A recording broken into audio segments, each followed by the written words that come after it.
Hello viewers, welcome back to my channel. आज हम देखते हैं कि समरी क्या है, स्टोरी क्या है, आउटलाइन स्टोरी क्या है the vicar of Wakefield, the vicar of Wakefield का। ठीक है। चलिए समझते हैं कि स्टोरी क्या है ना, इसकी समरी क्या है। चलिए देखते हैं। Doctor Primrose is the vicar of the church at Wakefield. Doctor Primrose कौन थे? ये मेन कैरेक्टर है। ठीक है।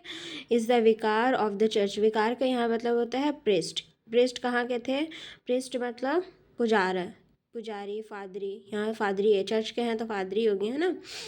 Of the church at Wakefield. Wakefield एक जगह है जहाँ के वो फादरी थे। ठीक है। He is the head of a happy house hold.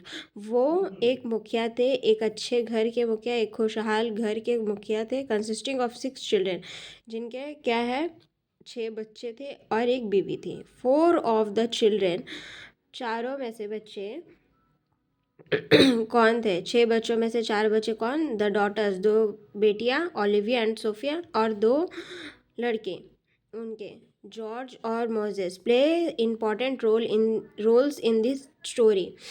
वो मुख्य किरदार इस कहानी पे निभा रहे हैं, है ना। The children are all unmarried. Children क्या है? बिना शादी शुदा के हैं। व्हेन द स्टोरी ओपन्स, जब ये कहानी शुरू हो रही है। ठीक है। George is in love with Miss Wilmot. George किससे प्यार करते हैं? मिस विलमॉट से। And is expected to marry her, और ये चाहते हैं कि उनकी शादी उनसे हो। बट 2 इम्पेडिमेंट्स, इम्पेडिमेंट्स मतलब हिंड्रेंस। इम्पेडिमेंट्स का मतलब होता है यहाँ पे hindrance।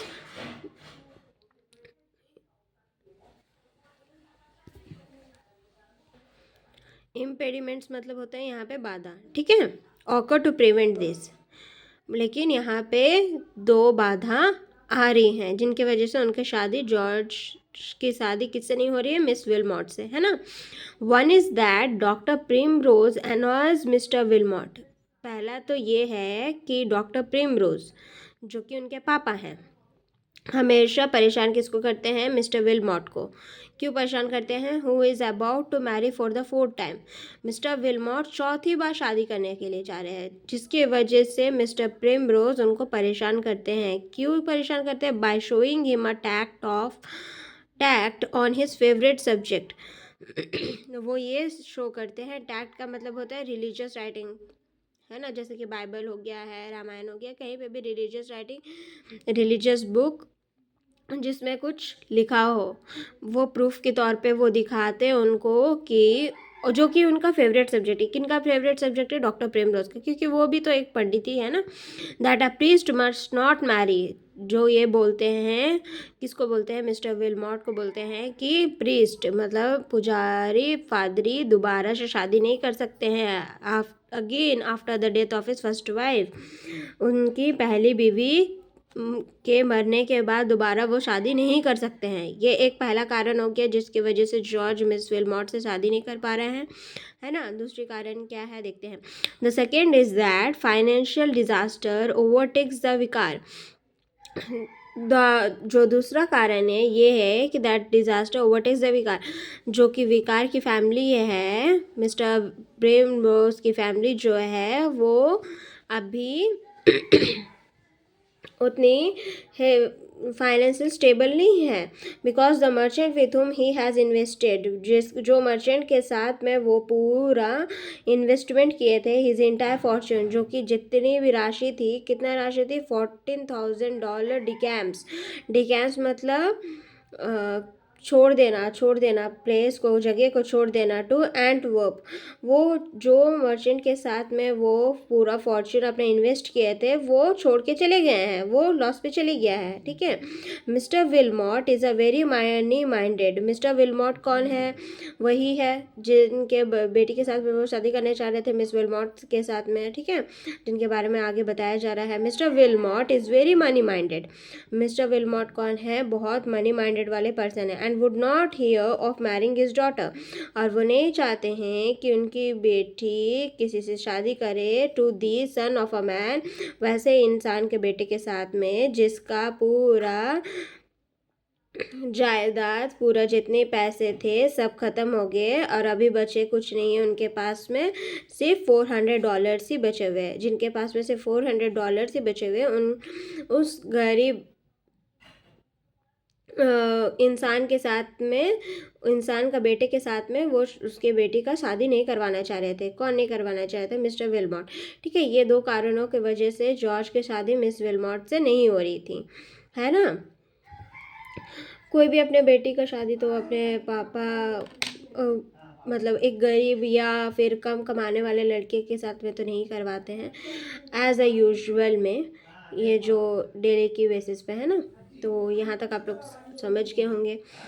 In his prosperous days, उनके जब अच्छे दिन थे, किन के अच्छे दिन थे? डॉक्टर प्रिमरोज के। ठीक है, the vicar use to spend all his stipend of $35 a year.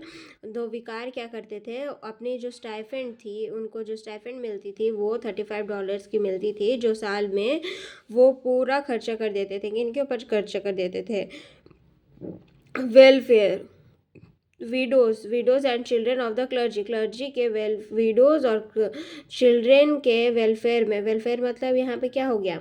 उनके अच्छाइयों के लिए। ठीक है, उनका अच्छा करने के लिए, उनके पढ़ाई एजुकेशन जो भी चीज़ है, उन देखभाल के लिए वो उन पे पूरा खर्चा कर देते थे। Now he must make arrangements to supplement his own income.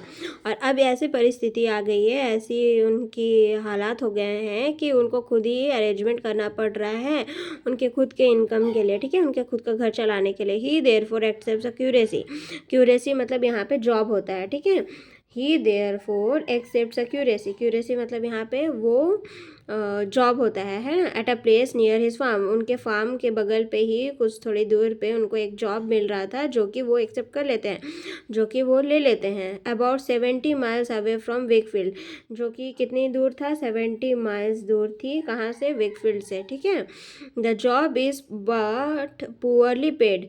The job कैसे था? पुअरली पेड मतलब कम पेमेंट थी, है ना। But income from the farm, जो इनकम उनको फार्म से होती थी वो बहुत काफ़ी था।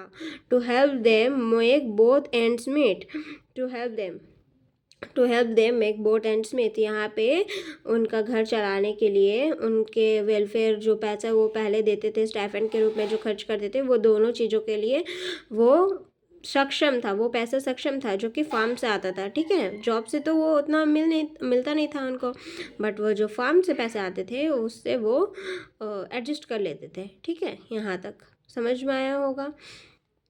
चलिए आगे देखते हैं। 2 suitors appear on the scene for his 2 daughters।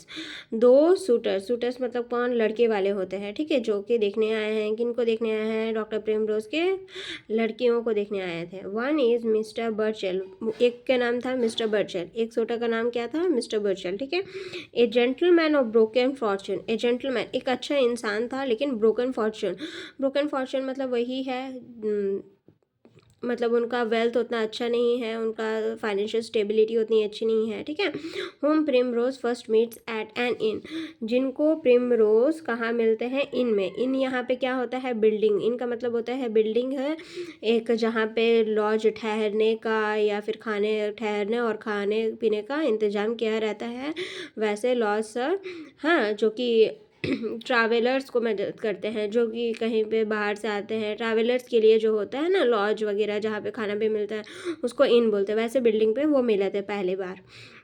He is later found to be making advances, वो जो कि कौन? Burchell. He is later found to be making advances to Sophia who receives them favourably, जो वो दूसरी बार making advances to Sophia, दोबारा मतलब वो सोफिया की तरफ में अट्रैक्ट हो रहे थे। हु रिसीव्स देम फेवरेबली, जो कि फेवरेबल में था। ठीक है, वो मतलब हु रिसीव्स देम फेवरेबली मतलब वो एक बेटी को देखने जा रहे थे, दूसरी बेटी से भी मिल रहे, वैसे करके। ठीक है, the more beautiful Olivia is the object of the attentions.